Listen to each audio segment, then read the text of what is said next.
But, I want to talk about something that I had trouble with, and I think this sort of exemplifies like the difference between mystery and thriller. You've got a friend there with I you. do. So I was writing what I thought was a straight mystery, and I laid it all out, and I felt like it wasn't working the way I wanted it to work. And then I realized that I needed to turn it into suspense or a thriller, and I added in two new points of view and a shifting timeline. And, so I have the mysterious watcher person who we don't know that's building tension, and then we have the dad who is murdered in the first chapter or dies, 'cause that's the big question, right? We have his alternating point of view starting 15 years before he dies. And it was one of those things where I had laid out the cards with what was gonna be in each chapter, and then I rearranged things.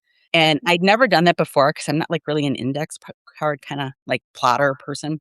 Um, but it worked because I needed the visual. And I could have done it in, like, Scrivener kind of does this. You can do this in Scrivener and reorganize, but I don't use that software. So I think people who use that software probably Mhm. use that function. But it worked.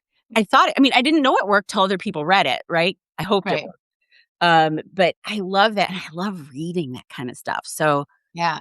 Or, another trick is to, build up the tension in one moment and then shift to another point of view, mhm. right?